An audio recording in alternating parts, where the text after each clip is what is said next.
Welcome to Albany County Direct. I'm your host, County Executive Daniel McCoy. On today's episode, we're joined by two extraordinary firefighters.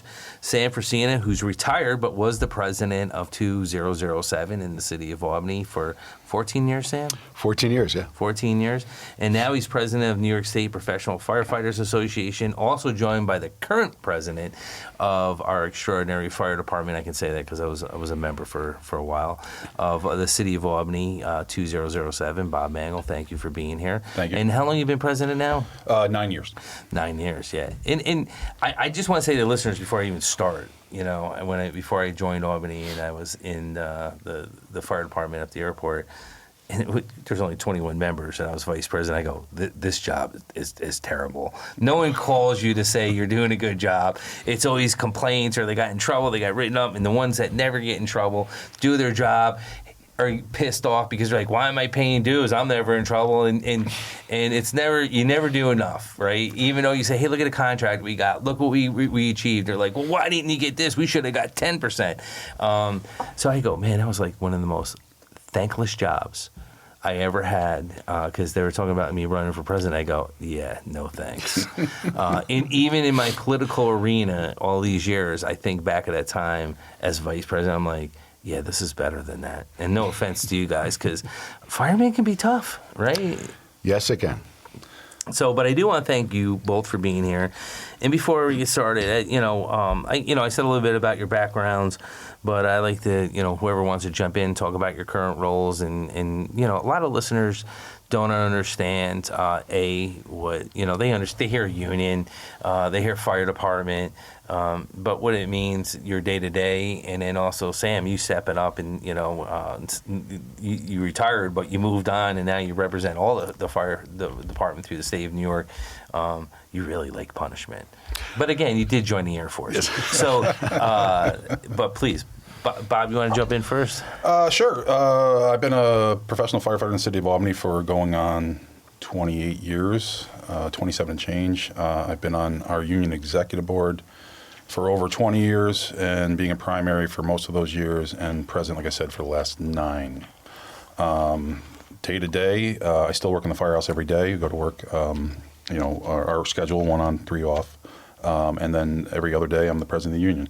I'm president of the union firehouse as well, but which entails anything under the sun that you can think of, dealing with all sorts of problems, dealing with city issues, dealing with personal issues, dealing with fire to house issues, dealing with safety, health, everything. Staffing issues, which you're always fighting. Staffing That's one I can't help you too on, so I'm not even going to get my foot out there, because it's like, I know that fight. Yeah. It's trying to help members with everything we can. There's only a handful of us that do this on a day-to-day basis in the City of Albany, at least. That's what we do in a nutshell. And what's unique for you, Sam, is it was with you there too, and I don't know the full history, but our fire department has its own credit union that has exploded over the years. And what's that? Over the years, to me, when I was there, it was easy to go get a loan, go borrow money for Christmas, and then pay it back. Yeah. And then as soon as you pay it back, you're borrowing money again for Christmas. But always supporting families. And one thing I'll say about you two, and I've watched you over the years, it's not an easy job. It's like mine. You're dealing with the work issues, but you're also dealing with personnel issues on the outside, whether in lobbying, constantly lobbying the state, lobbying the governor, but most importantly, firefighters that end up, unfortunately, with cancer, and being there for their families and making sure they're secure when everyone else goes away. And it happens, and I hate to say it that way. But Sam? As far as background, as you mentioned a little while ago, I started my fire career over 40 years ago now. What branch was that again? Is that a branch? United States Air Force. Oh, okay. I was a crash rescue firefighter. I will say the only best thing that happened to you is you met a beautiful woman and married her in Germany, and the rest is history. Oh, England. Sorry, we get that right, England. And no offense, Jane. Yes, please. Just in case she's listening. I might be a little scared of his wife. But I will say that. But I'm sorry. Yes, 2 years we're overseas, stationed in England, and that 4 years active duty altogether. Came back to Albany, and was lucky enough to be hired onto the Albany Fire Department. Scored high enough on the test. Had a great career in Albany, which is where I got into the union part of the job and labor movement. Around 92, I got involved in the executive board and stayed on, served 14 years as president, and I didn't, I guess I decided that I didn't have enough abuse, so I took it to the That's next why he was level. in the Air Force, people. You know, it's went on to the state, and been ever since. My 2016, I took over as president of state. I'm still serving as president, and you know, it is a lot of work. It's I think you like a lot of punishment. it is punishment, but I will have to say that serving on the local level and the state level, the local level is a tougher job. It's a tougher job. You know, you're working with people that you grew up around. You're working with people you went to high school with. You know, it's much more personal, and you know, sometimes you have to deliver bad news. Good news is great, but you have to deliver all news. And you know, when you have to deliver bad news to people that you're personally involved in, it's tough.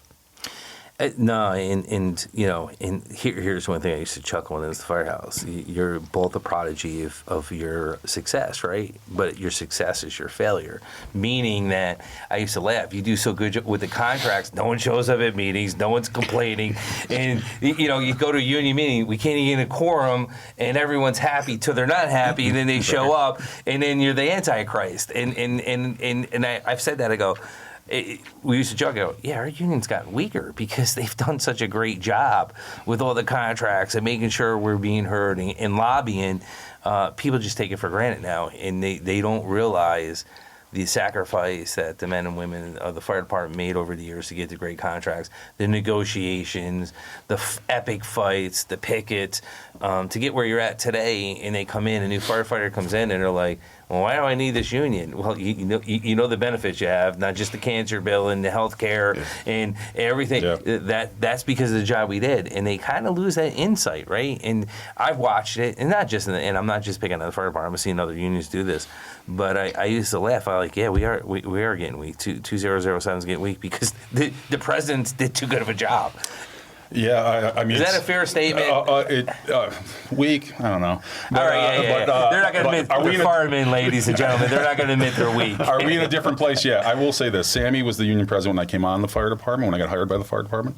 And the reason why I started going to union meetings, was so happy to go to union meetings, because we were in 100% a peaceful time. There was no union strife. There was no contract strife. But every union meeting, everybody on that executive board was doing something wrong. Yeah. And Sammy and all the gentlemen up at the dais were getting screamed at. It was like a soap opera. Right. That's why I would just went and sit in the back, because I was brand new, keep my mouth shut, sit in the back of the room and listen to those guys fight off battles that weren't even existed. That didn't exist, I'm sorry. Right. Yeah. And it was like exciting for me as a new person on the fire department to listen to all this stuff and see the guys that have been on for a very long time weren't happy because they weren't happy. Because I guess 30 years ago, those guys weren't happy for whatever reason. Right. And then that's what got me going to union meetings. Then Sammy was like he coached me along and got me involved in the union early. So in all the pain you suffered, do you think of him?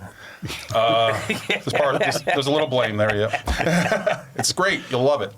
Yeah. It's funny you said that when you first got on. So when I came from the airport, I was like, I can't take it. I can't wait to get to this brotherhood and sisterhood and go to a union meeting and rah, rah, rah. And I sat in the back, like you said, and I always think the best advice is, like, when you're new, just be quiet for the first year and listen and absorb, you know.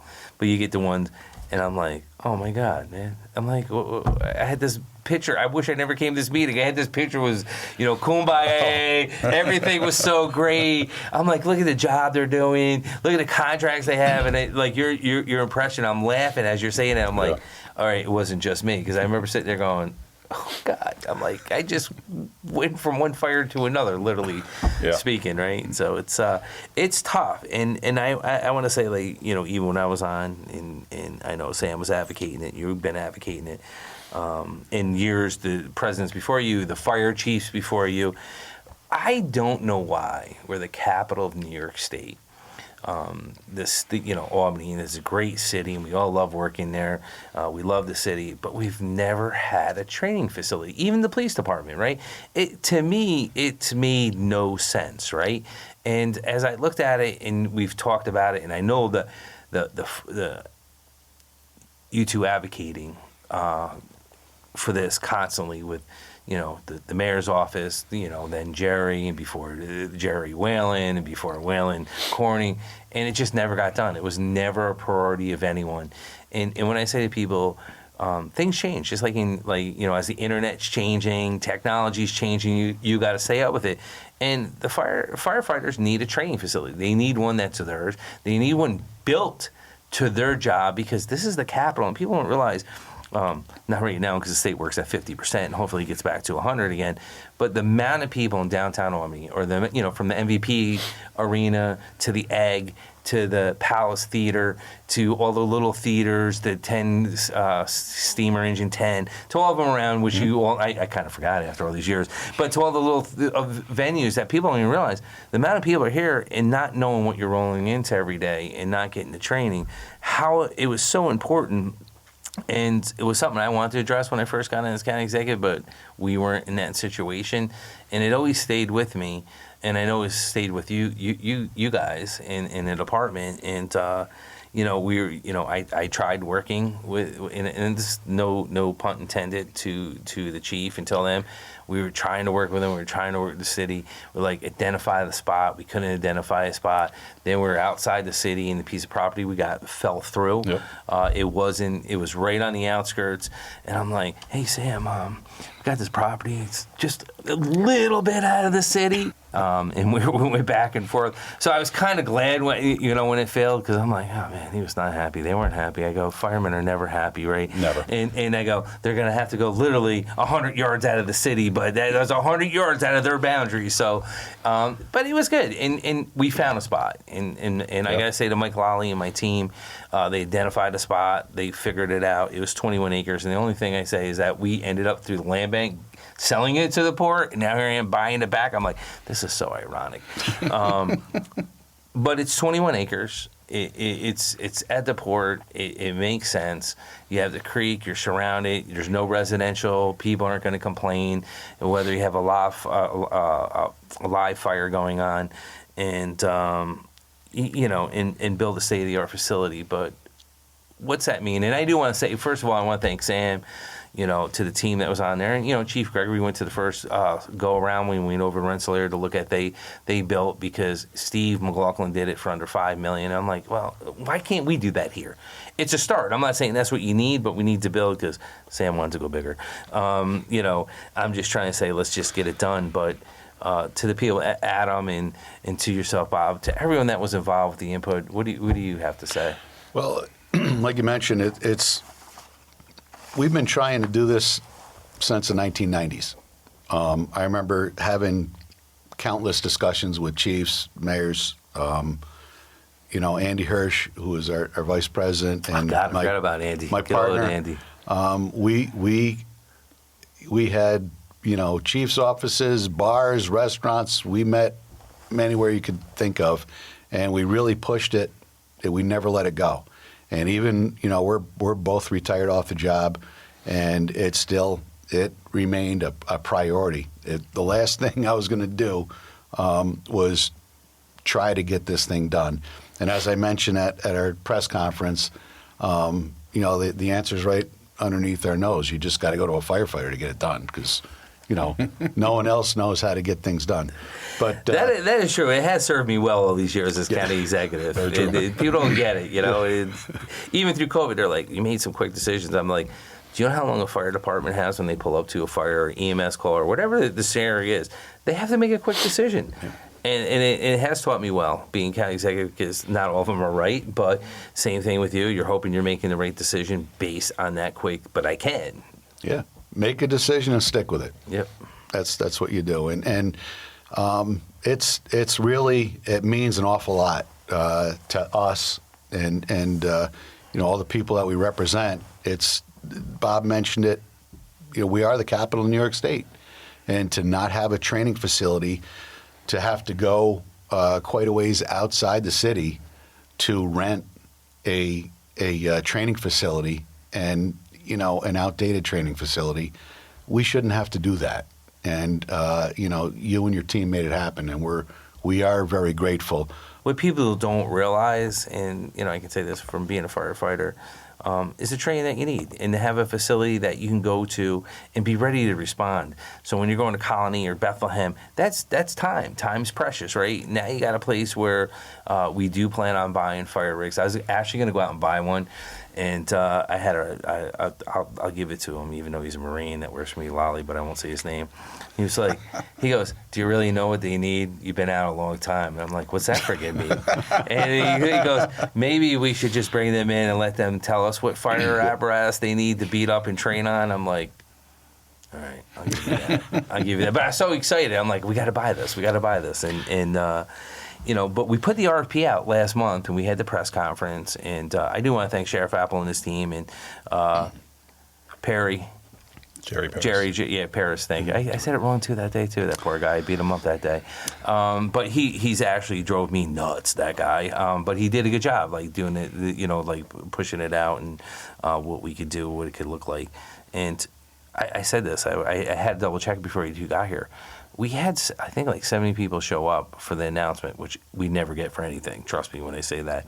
And 50 downloads, which, for a project like this, the interest that people are taking in this, it's kind of piqued my interest, because I'm like, you'd hope at this point to get like 2-3 people interested in trying to do this facility for you.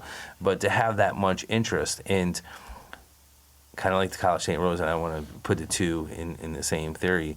People were like, "Well, what's a rush?" Because we'll debate it and talk about the money. And I said to these two gentlemen and to Adam and to everyone that was there, I go, "Look, we got to get it done." And that means getting this bid back. And I would like to say in the spring, but it's going to be here. Probably start in the summertime with a shovel, maybe in the fall. But I want it done. I want it done this year. And that's why when I looked at Steve's thing, I go, we could do that, but grow and build it where we can add on. And the reason why I say that to you two is I took a trip. Bruce Blakeman from Nassau County invited us down to look at the facility down there that they built. It was incredible. But what I took away from that was the partnerships they did with families. They had a museum there, so people that donated money back for the museum inside the building. Everything other than like 40%, I forget now, I can't remember the number, was from the county. The rest was all private sector, from insurance companies to business owners. And the facility, they had a downtown area that matched theirs. Real buildings. A bank came in and built the bank, the same bank That's they would, amazing. right? The same bank they would build. They had schools. They had everything. Churches they could, and mosques that they could change over and drill and train on.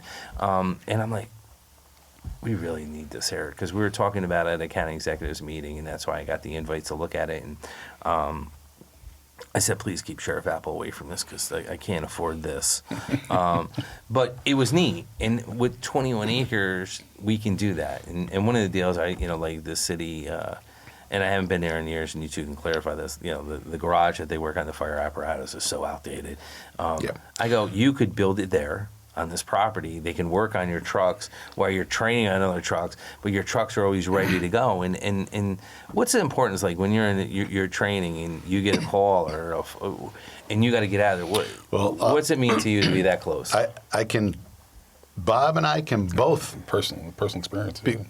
We were training, we were out of the city doing it in the middle of a training exercise, and an all-hands fire came in. And it was, hurry up, get on, load things back on the truck, fly out of that training facility into the city, through the city, and there were 4 fully involved buildings.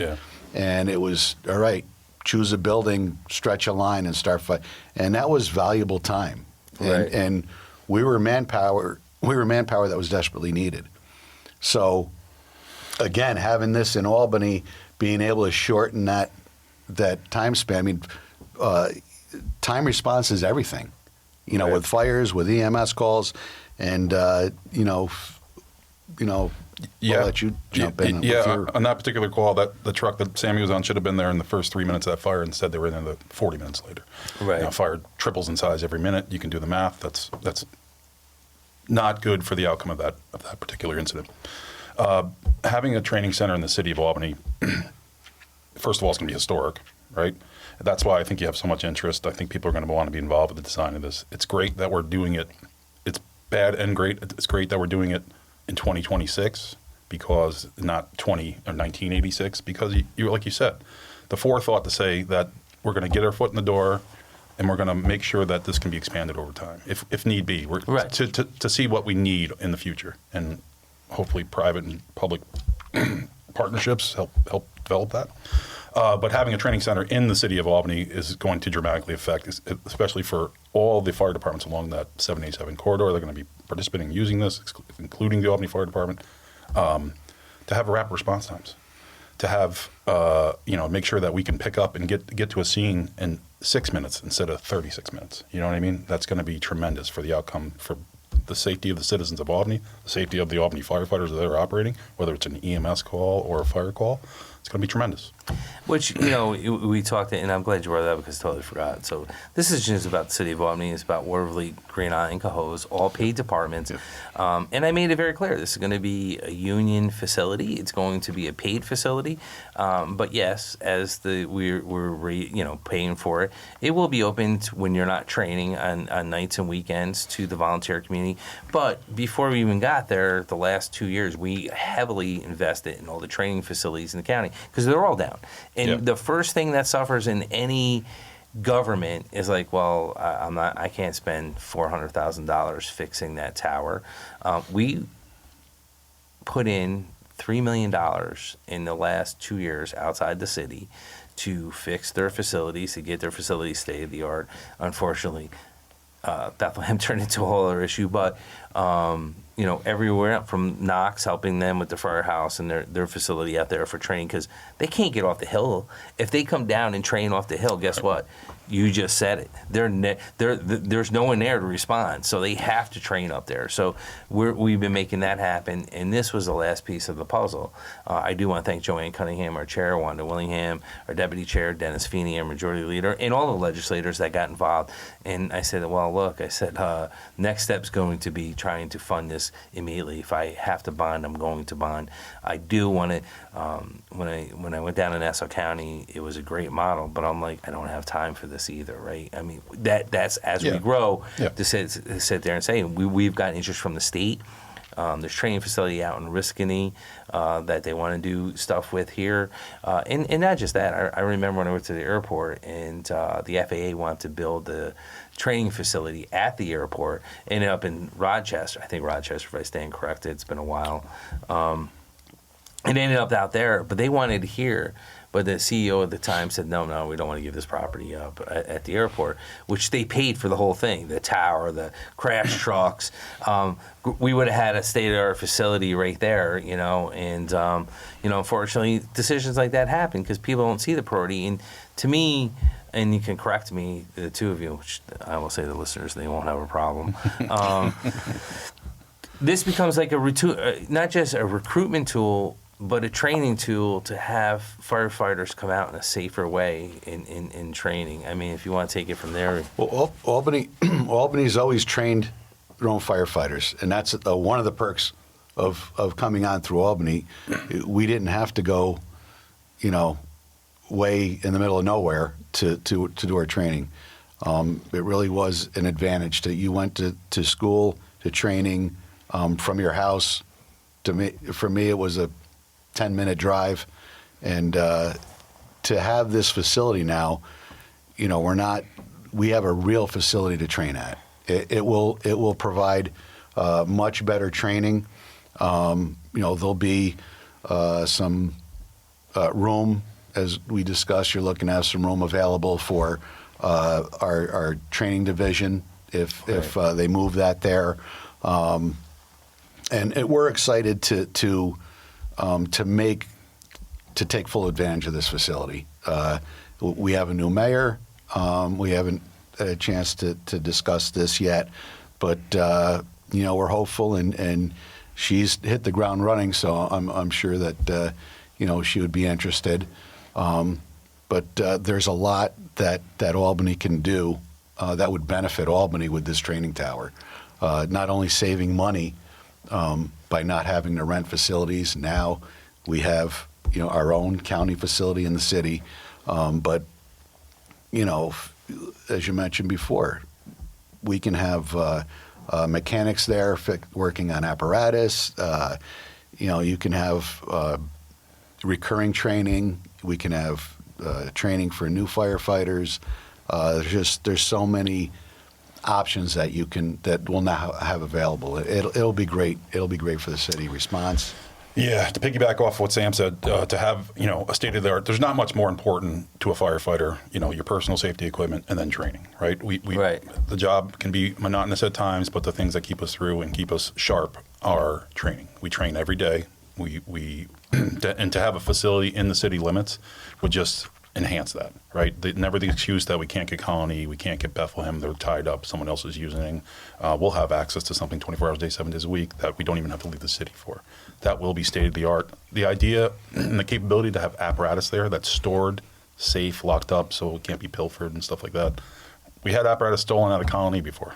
The guy drove it downstairs. Some random person walked in. I forgot all about that. Started the truck and drove it away. You got to know what you're doing when you start them up, right? Right. That was interesting. Yeah. I forgot. Oh my God, I forgot all about this story. These are just wins. It's just a win after win after win for the facility to be in Albany, to be secure, state of the art, things that and then hopefully we have input on what's there. Absolutely. Right. I made that pretty clear with the RP when it comes out that I met with all the union presidents, and I can't think of their other names. You were at that meeting with us, and Sam and Adam Lodopoulos, and I forget. There's a lot, and Jerry, and a lot of people involved. Are like, okay, when we get to that point, I'm taking myself out of it because, again, I think my staff kind of reminded me it's been a long time, and but I never built a training facility, right? And what works? What do you need? And that's why we want to build this, and say, hey, that's great, that'd be great here, but we need this. The one challenge I'll say to you too, and I did kind of say the same. I go, I want a union facility, so I obviously you want your colors there. I want do a stone thing when we come in with the 2007 and cement one. I mean a legit, yep, not cheap, and the same thing with the State Firefighters International.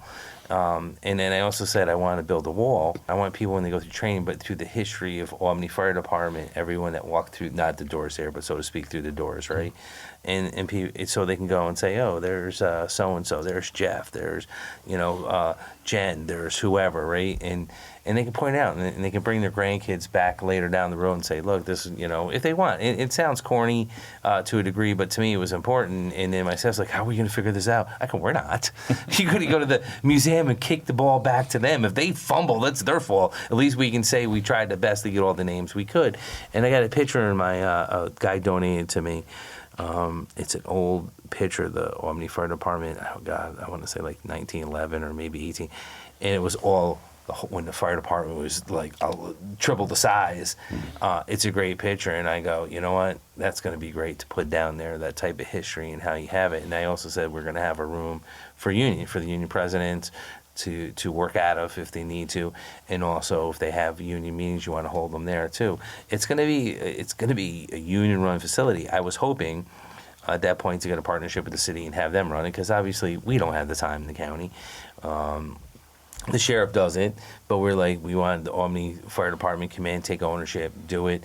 We were going to support it. Unfortunately, I couldn't get that done.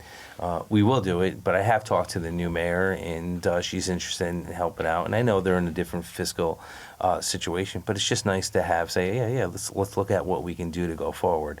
And that's fine too, because it is mainly going to be the city of Albany and the other fire departments respectfully coming in. But before we get to an end, is there anything you'd like to add to this?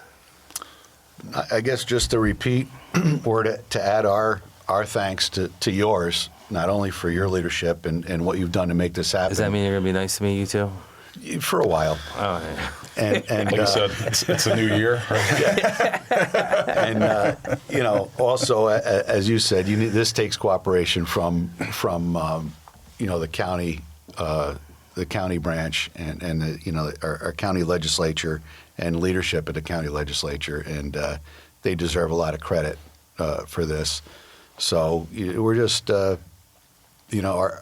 members know who's been working hard on this, and they appreciate it, and you're making a huge difference for a lot of departments, and it's going to pay off. We're going to have better trained, better responses. The whole outcome is going to be much better, and it's a game changer.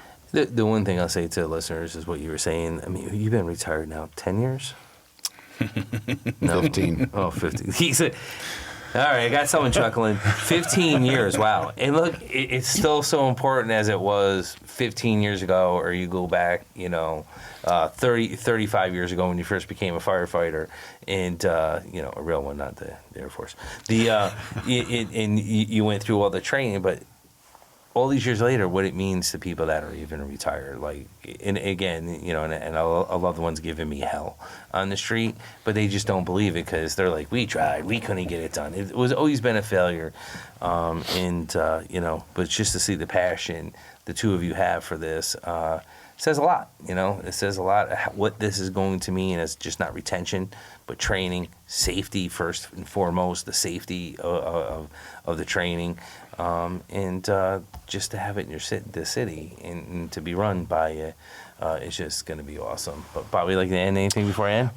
Just Dan, I want to thank you and your team for your leadership and the foresight and the thought process to do everything you've done to lay the tracks to get this going, get this kick started, and seeing it through to the end. Albany firefighters are definitely appreciative. I know all the unions across the Albany County are very appreciative. And this is going to be, like I said before, this is going to be monumental, right? This is going to be one of the first things the first time this has ever happened in the city of Albany.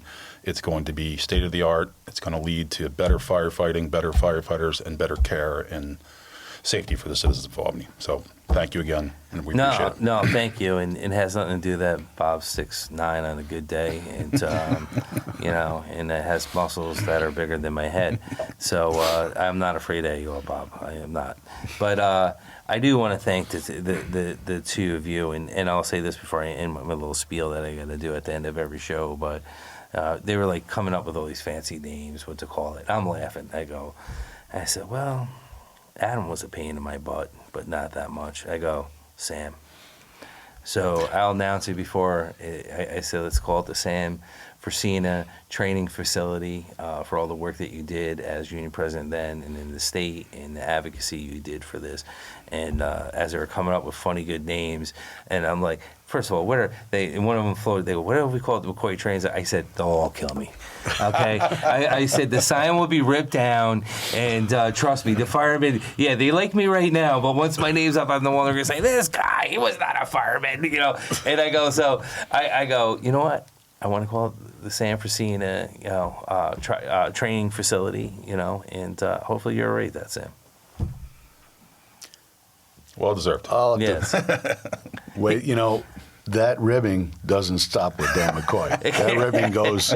There are very few people. Exactly. He knows now why. I was like, no. Very few people on this earth that could be scrolling through my brain. Yeah. I said, all right, there's a new fireman. My nephew's on there, Nick. And I go, Nick, wait, Nick Vita. And I go, what do you think?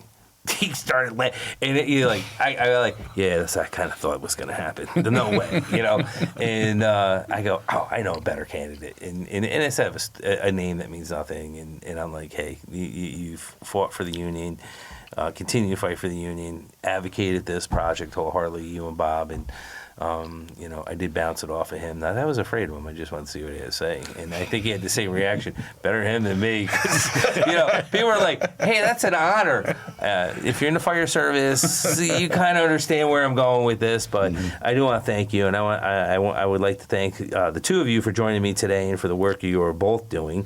For our listeners, if you enjoyed today's episode, please be sure to check us out on other episodes of Spotify or Apple Podcasts and subscribe so you never miss an update. So thank you again. Thank you, Dan.